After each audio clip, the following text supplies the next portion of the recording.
move fast when you know what you want. But it's been a few hours, but it felt like days. Only been days, but it felt like months. We're gone for a year, only go like months. Life move fast when you know what you want. My newbies look like that. Dumelang, welcome back to another video. It's your girl Ivy Seboni, aka Nomazi with an A, baby. You know the vibes. You know the vibes. Yes, guys. Today we're back again with another video. But before we get into that, can we check out the shrink cage? Okay. Today I was bold enough to be like, let me just shoot with the shrink cage, because the high puff is doing too much. So let me just see if I actually have enough confidence to rock my short hair. And girl, yeah. Losing a loved one or a parent through death is an unwelcome visit, but it is inevitable. And today's video does not talk about that. Today's video is talking about, parents who chose to walk away from their children's life. So something as someone losing or a parent losing their life, that's something that was inevitable, and that's something that no one was at fault for. It's something that happens, and it can happen to everyone. But this topic, I'm talking about those parents who just intentionally chose to walk away from raising their kids. So I hope that before we get into the video, I get that cleared out. A father is a very essential unit of the society, a very fundamental unit of the family. A father to me is somebody who protects their kids, provides for their kids, and obviously he does this through the collaboration of a mother, because both of them, or the two of them, they brought a human being into the world, and they're tasked with the responsibility of taking care of the human being, right? So I believe that both parents are very fundamental in the development of a child. And for me, that's not the case, because I have a deadbeat father, somebody who chose to intentionally walk away from my life. And I never really knew the reasons, I never really knew the reasons from him. And I know this is not a unique story. I know so many of us, especially in the Black community, we have the same stories of our fathers, leaving us and never coming back. And there's this one thing, it's not supposed to be funny, but when people be like, oh, did your father go fetch milk and he never came back? Guys, we need to stop bonding through this thing. But I feel like it's not unique. It's the same stories all over again. So a little bit of background story on my father is that when I was young, I did see him a couple of times. He did come check for me when I was young, and I remember I was always so happy to see him because he was like big, he was strong, he was like in the military, so I always looked up to him as like my superhero. So this one time he came to check on me, and that was the last time I ever saw him again. I think I was doing grade 2, yes. And then he told me that he's going to a trip to the United States. I think he was going for school to like increase his like studies or whatever, and that was it. I never saw him again. And then fast forward, I always kept trying to contact him, and one time I did contact him, and then he was like, he's coming back to Botswana and he will see me, but obviously he didn't do that. And then fast forward to like 2018, I remember I was sitting down with my friends and we were just opening up about, just a lot of issues, like within our lives and our family, like literally everything. And then I told my friend, my father, like, he cut contact with me, and I'm always trying to reach out. Guys, I'm always trying to reach out to this man. Because my mom always told me, don't give up on him, just keep on reaching out and maybe one day he will come for you. So I never gave up on the man. I was like, I am going to reach out, because at the end of the day, you're my father, and that's a period. So what my friend told me? He was like, I told my friend, I think this man blocked me, because now my messages and my calls don't get through into his phone. I don't know, but I just feel like he blocked me. Even on Facebook at that time, I felt like this man blocked me, because, hey, so my friend was like, in 2018, no, it was in 2019 actually. So my friend was like, let's call him with my phone. And I'm like, Okay, since you're saying Jorge, like he blocked your phone, let's try calling him with my phone. I gave my friend my dad's number and we called him, and guess what? He answered. And my friend was like, hello, there's someone who wants to talk to you. So, and then I talked to him, I was like, hello, it's me, it's your daughter. When are you going to check me? He's like, yeah, I'm gonna check you, what? And then he dropped the phone. We tried to call him, he didn't answer. So yeah, that's how I got blocked by my own father, you guys. And it's such a very, very painful thing, but I got over it. And yeah. Okay, now so we're gonna get on how not having a present father affected my life, either maybe mentally, emotionally, and all those things. So first and foremost, back in these days when this was happening, you know, it affected me mentally in the sense that I had built up resentment. You know, I was so resentful. You know, sometimes I blamed people for this. You know, I just blame it. This is the reason why my dad is doing this to me. You know, I'll just blame people. I was so frustrated. I was so angry and all those things.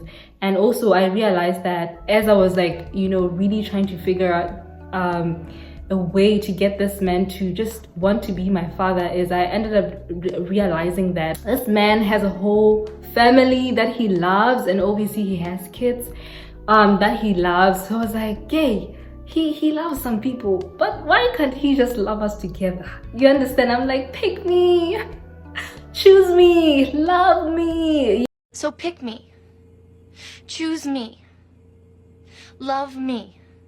You know, like, why can't you also share some love for me as well? Because I'm your daughter, my guy. We literally have the same eyes. And then another thing is feeling worthless. I feel like being rejected by a parent hits harder. You know, being rejected by your father makes you have like a negative view of the world. You feel like, oh, all men are the same, all men are like my father, you know, all men are just gonna one day, you know, leave you and they will never look back because my father did. But that's not the case. That's not true. It's not true. Not all men are like another thing is not having a good example of what a father figure is. You know, somebody who can teach you all these things that I was talking about, teach you how to reinforce your boundaries, teach you how to trust in yourself, how to have high self-esteem. So I feel like it didn't really give me an opportunity to have that. I do have, you know, uncles and they're amazing, but we're not always in close vicinity. So I felt like in a way it did affect me in that way. You know, I didn't really know, because now sometimes back in the days I used to feel like, no, all men are just gonna leave, man. Like, what do you mean? You know, and when I see kids who have amazing families, in my mind I'm like, I know they're not happy. Like, they're not happy, their father is gonna leave them. But that's such a weird and just negative way to view things, because that's not how things are supposed to be. People have amazing fathers. Like I said, I have uncles and I have seen the presence in their kids' life. Those men are amazing. Those men are present. Those men take care of their kids. Those men are loving husband. They're respectful. So I just looked at that and I was like, you know what? It's unfair for me to say this because I have people in my family who are amazing fathers. So if you're already in this part of the video, you're probably wondering, what is this video all about? Guys, this video is all about closing a chapter. I am choosing to exist beyond this trauma of having an absent father. Like, sometimes people kind of romanticize the idea of not having a father. Maybe they'll be like, oh, I have daddy issues, this is why I choose nonchalant guys, it's because I have daddy issues. I feel like it's very important to acknowledge, maybe if you have issues of abandonment or anxiety attachment styles, it's very important to acknowledge them and know where they're coming from. But it's also very important to just choose to move forward. All about me closing a chapter of, you know, being resentful and seeking for answers of why did you leave me. Because as you can see, I have tried all I can. I've reached out to this man, I have called him, and I got rejected, and I keep getting rejected and rejected. So I think the best option is to move on. What somebody did to you, it's not because of you, it's because of them. And if you can't get a way to have a conversation with them because they keep rejecting you, then it's time to close a chapter and move forward. Closing this chapter for me is healing the wounds that my absent father created. I am choosing to lose the daddy issues, you know, slogan or whatever, and not claiming it into my life, because, you know, I want to change the narrative of my story. You don't have to already sell yourself short just because you didn't have a present father. You are worth all the love in the world. That is a limiting belief that sometimes we as people, we create. Oh, because I didn't have a father, I'm never gonna get married. Girl, no, you are gonna get married. You just have to believe that you're worthy, believe that you're loving, and believe that you're beautiful the way you are. You are worthy, you are amazing, and you will find the people who are meant to be with you. You will find good, amazing friends like I have. I've met good, amazing friends. I have a family that loves me. Like, girl, you are still worthy, okay? And don't have limiting beliefs, because limiting beliefs, all they're gonna do is create a negative perspective of life, right? Back then, I used to believe that. I used to believe, oh, because I didn't have a father, it's gonna be a repetitive cycle, even my kids and stuff like that. It doesn't have to be like that. You know, you have to heal, you have to acknowledge all those things, acknowledge all the issues that you have, acknowledge all the attachment style that you have, and work towards healing them. Single parents, whether mothers or fathers, are criticized enough for having children out of wedlock. And this for me just makes me, you know, feel empathetic for them. I feel like they deserve grace, because these people are amazing. They take care of us. They make sure that they provide for us. They ensure that we have security. They guide us through life. They show us all the things that we need to know. They add value into our life, and they do this all by themselves. And while doing this, we still have so many people in the world criticizing them for, you know, maybe however it happened for them to be single parents. And we know that people have different stories, but at the stage where they're already parenting, I think it's very important for people to be given grace, because it's not, you know, sometimes it's not your choice to be a single parent. You know, it happens, like for example, losing a partner through death and all those things. So I feel like they deserve grace. And even if something happened that led to that, or maybe having a children out of wedlock, still they deserve grace, because they are parents and they're usually there through thick and thin. And I always hear people saying there's a lot of like scientific research that talks about, you know, children who are raised in single parent families, that most of them will eventually become thieves and stuff like that. And I'm like, oh guys, look at us. I am not a thief. Clearly, my mom is doing a good job raising me to become the woman that I am, you know, wiser, I have values, I have standards and all those things. So that doesn't have to be always the case. So today, let's just leave the whole negativity about it. Let us give grace to all the single parents out there, whether fathers, whether mothers.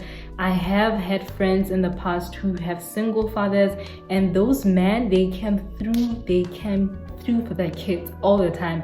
So grace to all of you guys, and you guys are loved, you guys are seen, and you guys are very important in the society, no matter what the society is saying. But of course, I do believe in a mother and father parent, not mother and father, so Huawei. I do believe in guys, English has left me. Yeah, I do believe in a mother and father family type thing, and that's what I want for myself, and hopefully I do get it in the future. But yeah guys, so yeah, let's give grace to them. So guys, that was all for today's video. I know it's supposed to be a very quick video, a very short video, but yeah, that was it. If you made it till the end, thank you so much for tuning in yet to another video. It's your girl Ivy Seboni, aka Nomazi with an A, baby. Say it back, aka Nomazi with an A, baby. Yes, like, don't forget to comment, and don't forget to subscribe.